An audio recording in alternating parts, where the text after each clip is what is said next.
today I'm going to make some minestrone soup. I want to show you the ingredients, I'm going to cook it for you, and we'll do a taste test at the end. Let's go!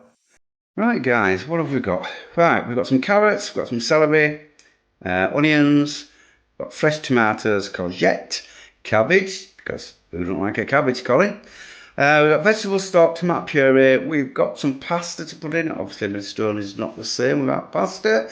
I've got some buttered beans, but I mean you can use cannelloni beans or whatever ones you want. I've got passata, and also to finish it off with some basil. Okay, so they're the ingredients. Basically what I'm going to do is I'm going to get them all chopped and ready, and I'll bring you back. By magic, voila, here's one I prepared earlier. Right, let's get cracking. Okay guys, right, so all I've done is basically I've put some olive oil in the pan. And what we're going to do is, first of all we're going to get all our onions, carrots and celery into here. And most of it.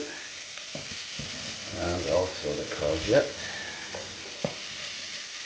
We'll leave the tomato and the cabbage a little bit yet. So that's in. Keep an eye on it, just give it a stir. We'll just bake it down. We want it to soften down. That's really all we're doing. Sweating down, I think, is the proper term for it. So yes, don't forget you can use tin tomatoes as well if you want. I'm using fresh because I just prefer them. Also you can put garlic in. The reason I'm not putting garlic in is because my passata has got garlic in it already. So that's the reason guys.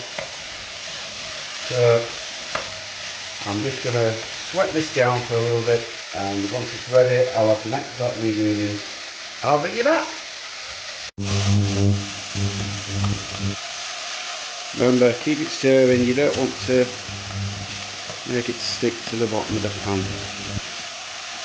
Stirring all the time. I love minestrone soup. Okay guys, so that's been going for 3 or 4 minutes now, and it's just nicely softening up. What I'm going to do at this stage, I'm just going to add a couple of tablespoons of tomato puree.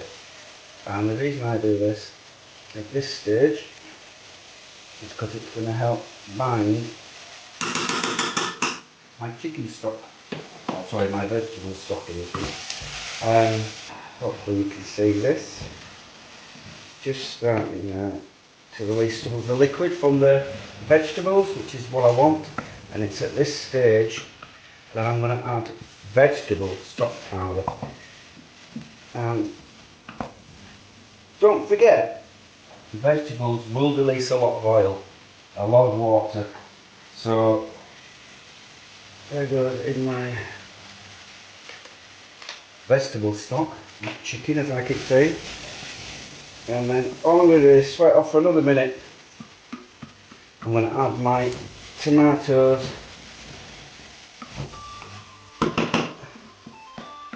And also I'm going to add my passata. And then right at the end we'll add some water.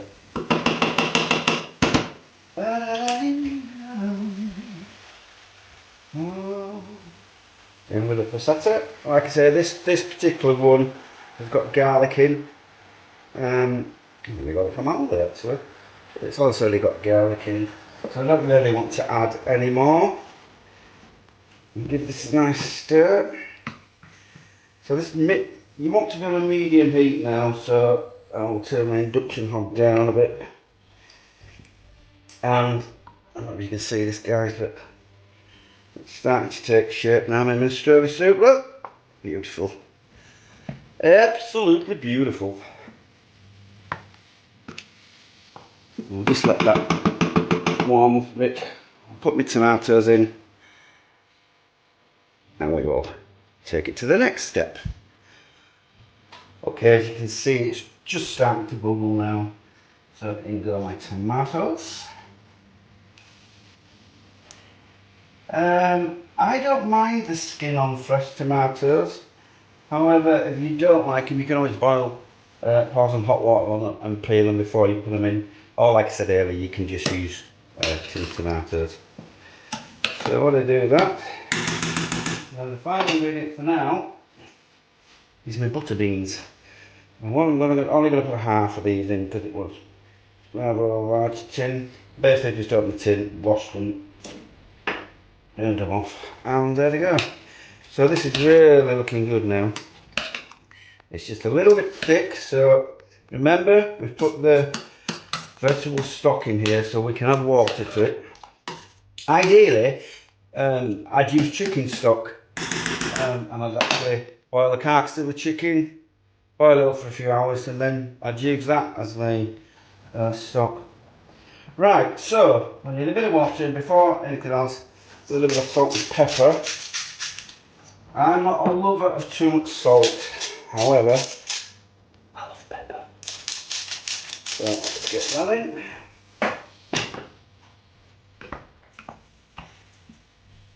Now then, cabbage, just for you Colin, at the end, okay, always at the end. It doesn't take very long to cook. Now, I could have done this in a slow cooker, left it on all day, it would have been perfect. I could do it in the pressure cooker in about 10 minutes. But to me, doing it like this is just the best way. So we've done that, and all I'm going to do is add Colin's cabbage. Last bit of water. There you go.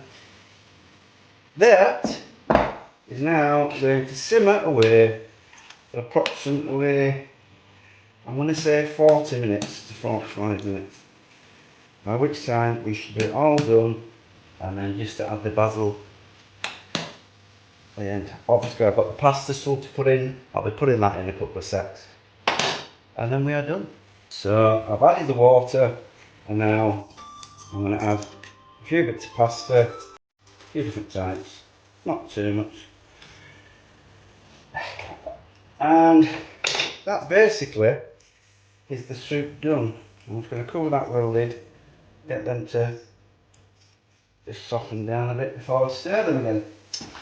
And at the end, I'll put that big lid on I think. At the end, we'll have a look at it and a taste test.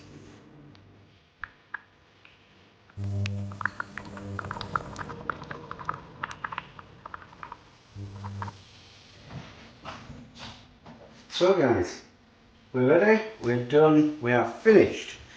The last little bit is to add some basil and just wilt it down. So I'm just going to turn that heat off.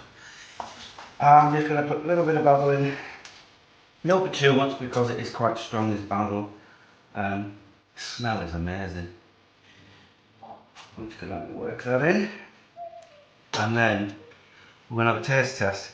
Now bear in mind I've made this a few times and I already know what this is going to taste like. It's going to be heaven on a plate. Oh, but I'll let you decide. If you want to make this, that's how easy it was. Come on, let's have a taste test. Ba-dum-ba-dum-bum-bum. Mm-hmm. Mm-hmm. Mm-hmm. Oh,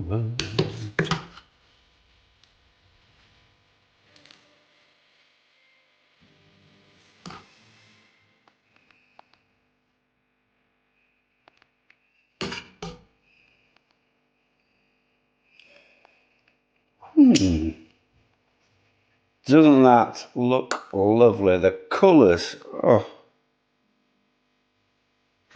And now it's the time for the taste.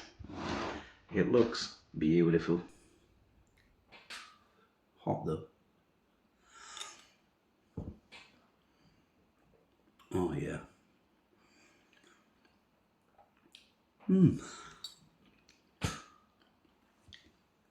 Just putting that basil at the end, it gives it a lift. That colour, everything about this is beautiful. It's better than tinned, and if fresh, it's better than tinned. Joking aside, if you enjoyed what you've seen today, give me a like, subscribe if you want to, and ring that bell for notifications, and the next time I upload one, you'll be able to watch me again. Remember guys, you're never too old.